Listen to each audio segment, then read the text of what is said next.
That's okay. Hey guys, welcome to this week's podcast episode for the Financial Freedom Podcast. And I'm your host, Dr. Christopher Liu. As you know, I'm always searching for the top 1% in their fields, making a difference, making impact, getting their insights, their distinctions, and sharing it with the world.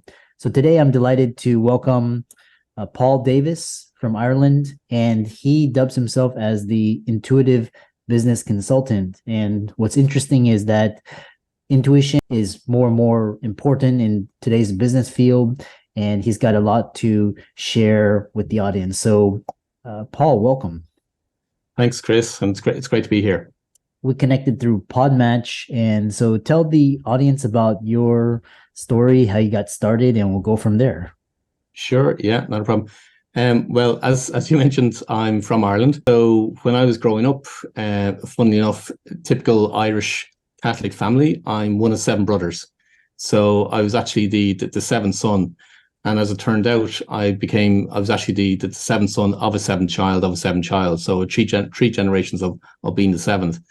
But here in Ireland, there's a lot of folklore and Celtic tradition around being the seventh son. And typically what the folklore states is that somebody that's born the seventh son is gifted in some way. And typically that's gifted from a healing perspective. And that's what I used to do as a child. However, as I grow older, the empathic and intuitive side more kind of developed within myself. And we were just saying, before we press record, the intuitive side or the unconscious is not really something that physicians kind of are connected too much with. Physicians typically deal with the body, whereas when I work with my clients, I'm working with the unconscious blueprint. So I suppose to cut a long story short, I became a management accountant and became very, very well known for going into companies and turning them around very, very quickly. So my average period for turning a company around will be 6 months. Typically, it's around 12 to 18 months. But so on one side, I've got this hugely analytical side, which is the accountant and strategic and business focus and all that kind of things. But then there's the other side, which is the intuitive side. And I suppose the best way I could probably describe for people that are listening is that, let me put it this way, Chris, I'm sure you've gone into a supermarket sometimes and you've gotten one of these shopping trolleys, and sometimes you might be lucky and the shopping trolley goes really, really smoothly. All 4 wheels are aligned to where you want to go. But sometimes there's always that shopping trolley whereby one of the wheels is jarred and it's going in a completely different direction. Well, when I'm working with clients, I'm working with the unconscious blueprint within the client. And for some people, they may go through life not knowing that they're out of flow with their unconscious blueprint. And what it seems like, it's like that wheel that's busted on the shopping trolley. The wheel wants to bring in a completely different direction, but yet you're forcing the trolley to go in a completely different direction altogether. So what I do is I discover an individual's unconscious blueprints. I call it their innate genius. It's their life purpose. It's their mission in life. It's what they're here to do. And then what I now do is I structure the business around what their unconscious blueprint is. And, this podcast is all about abundance. That's literally when you're in alignment with your unconscious blueprint. That's when now you can actually bring more abundance into your life. Yeah, I love that. Alignment, manifesting, human design, all of these concepts we're going to talk about a little bit later. Especially among physicians community, you mentioned intuition. Physicians, they want hard data, they want facts, they want science. Intuition's this woo-woo thing. But the other thing I find very common in physicians is that there's this huge influence from parents, because they didn't go to medical school, so they want their kids to become medical doctors. And so when you work with clients, what is going on when a physician is living for this adoration, this validation from society, from their parents, their spouse? What is going on there? You probably describe the vast majority of the population. It won't be just narrowed to physicians. Typically what happens is that, yes, somebody will go to college. That's the environment that they kind of, for want of a word, not so much pressurized, but that's where they're guided towards. So they go to college to get their degree, and then they start a career path. My clients tend to come to me when they are at a crossroads in life. If I give you an example of one of my clients, JP is his name. It's just how I refer to him as JP. And he contacted me a number of years ago, and he was totally distraught. And he'd become an accountant. He trained as an accountant. He was doing as an accountant for quite a number of years. But when he contacted me, he was completely distraught. And he'd been running his accounting practice for literally over 10 years, was doing okay. Not so great, but was doing okay, was making a living, let's put it that way. He had 3 young kids. And as the conversation I was having with him, and he was describing his life, there's one sentence that he said to me. He said, "Paul, I just can't do it anymore." And that to me was a little bit of a flag to say, okay, we got to drill down a little bit deeper. And as we delved a little bit deeper, just as much as physicians will do to try and find an illness for somebody right now at the moment, what I do is I drill down with a client. So as I was drilling down with him, what I discovered was that he had a plan and made a plan to exit this life. So even though he was married, happily married with his wife, he had a couple of 3 young kids at the time. He literally had planned to check out of life. So what he agreed to do was he agreed to have a meeting with me the next day, and I talked to him in relation to what I discover. What I go through is I go through a process, which is you talk about, physicians want to see the evidence. I want absolutely to see the evidence, but the evidence is literally, think of it as it's the breadcrumbs, and our unconscious will constantly give us those breadcrumbs in our life in order to fulfill what our purpose is, what our innate genius is, what we're actually here to do. So what I do, what I did with JP was bring all that evidence together, so therefore now that he could see it, it was real for him. And to cut a long story short, he contacts me every now and again, either by text or by phone call. He's doing absolutely phenomenally well. He's running a multiple 7-figure business. Still has all the kids, and every now and again I get a text or a photograph from different places that he's visited and so on. So that's the difference. So where somebody will pursue a path, and it may be, as you say, from a cultural perspective in terms of, okay, that's the career that you should follow, but we can just realign it slightly in order to be in line with the unconscious blueprint. And then now that's where you get an awful lot more fulfillment. You're driven an awful lot more. You literally, for one better word, you love your life.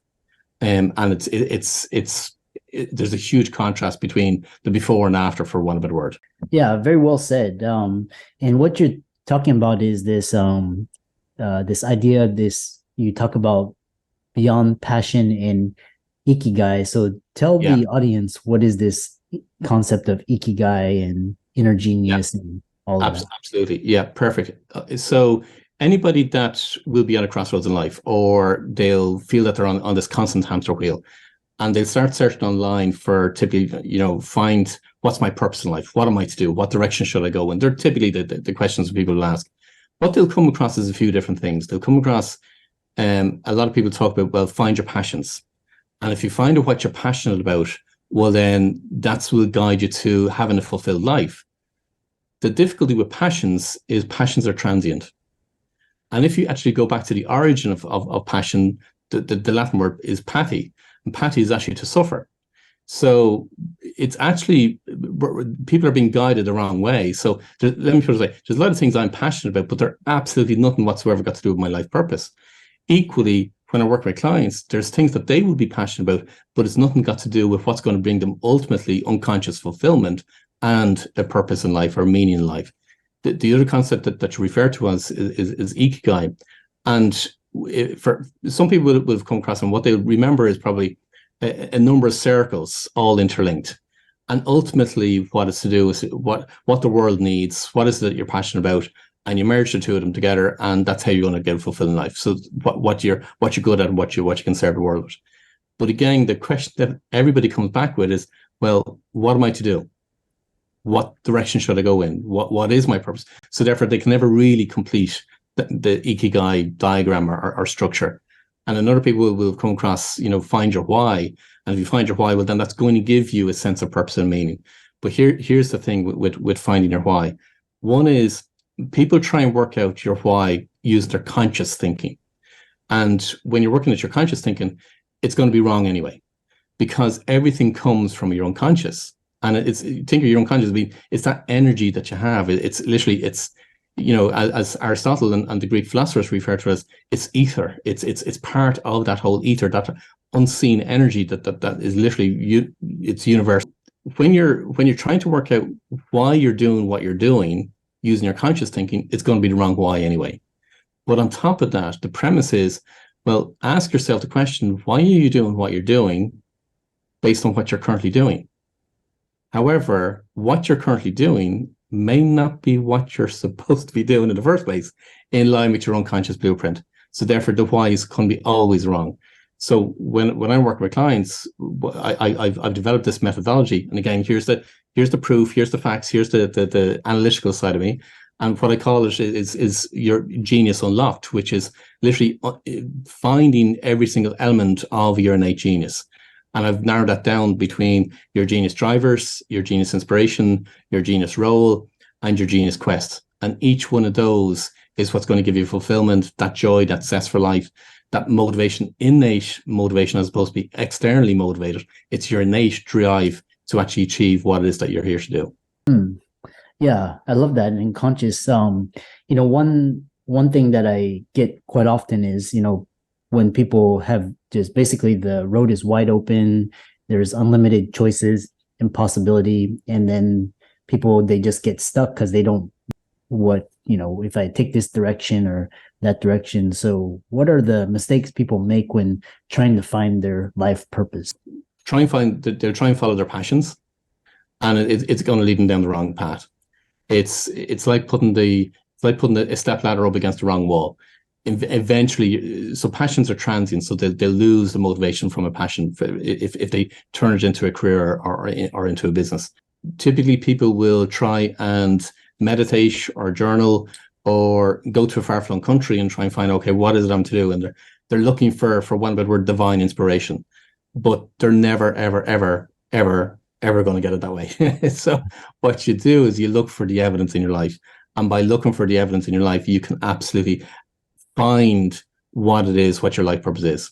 So let me put it this way. I've got clients that come to me that have been searching for years and have gone through so many coaches, consultants, and courses and books and all that kind of stuff to try and find out what their life purpose is.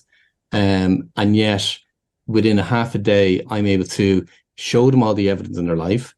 It's concrete evidence. It's not just, they don't have to intuit or they don't have to contemplate on it or reflect on it or meditate on it. It's literally hard evidence. And from that, then now they know exactly what their life purpose is. So the level of clarity and certainty that they get is phenomenal. But that's what they say. They call me a lifesaver or a game changer. That's the descriptions that they use, because of the level of clarity that they actually get from it.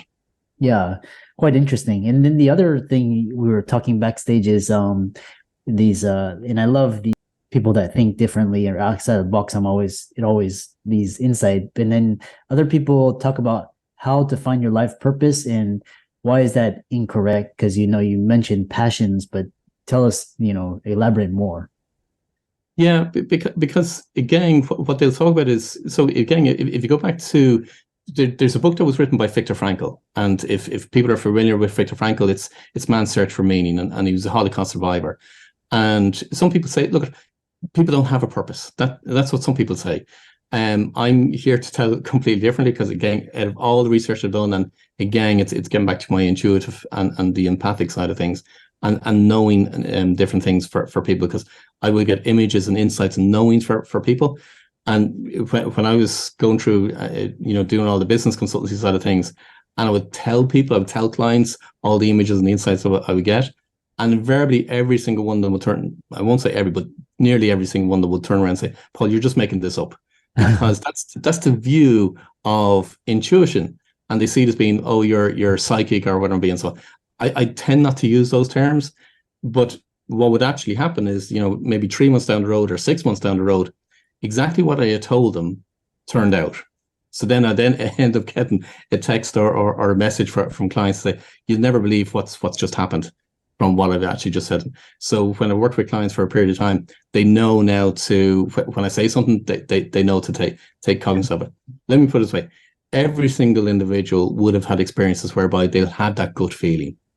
whereby they're walking down the street or they're driving down the road, or a flash of inspiration comes into their mind, and the vast majority of people dismiss it, whereas other people that are more in line and intuitive, are in tune with their intuition side, they'll take recognition of those intuitive flashes.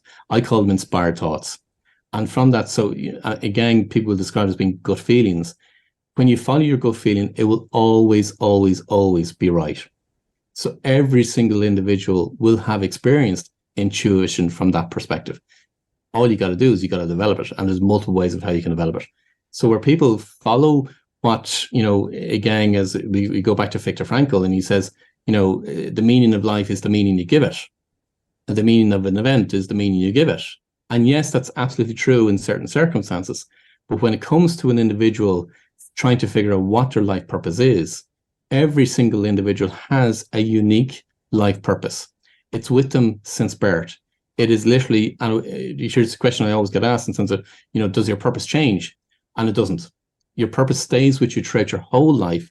It develops, it evolves, and it grows as you fulfill your purpose, but it never changes. It's always, always the same throughout your whole life. Mm. Oh, that's very fascinating, because when you mentioned this, developing your intuition, and it's like a skill, it's a muscle. People sometimes discount it, but people develop intuition for different things. For sometimes for survival. They grew up in rough situations. So, and you talked about developing this muscle. How can does everybody, is it just empaths, very sensitive people, or is it extroversion, introversion, and how do you develop it?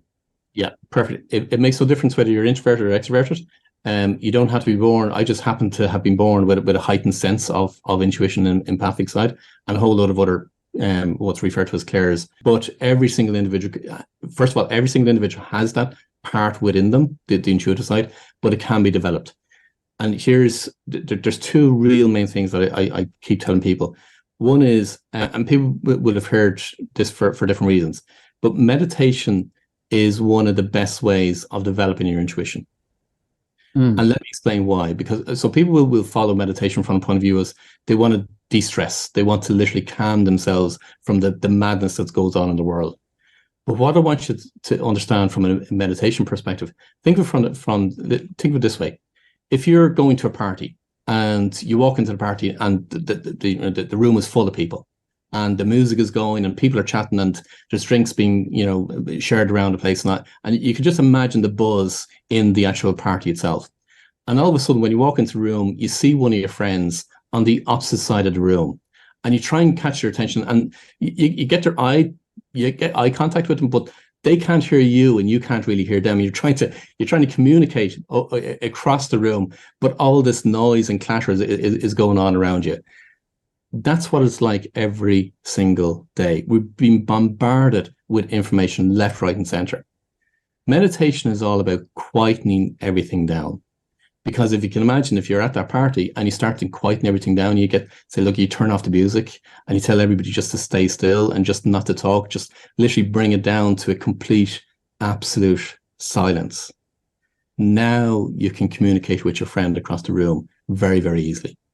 Meditation is all about that.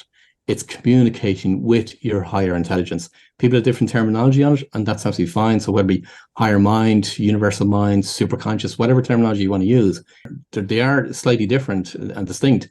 But I just want to get you to understand, when you want to communicate and develop your intuitive side, the more you can come into silence and into meditation, now you're becoming more attuned to that intuitive side to you.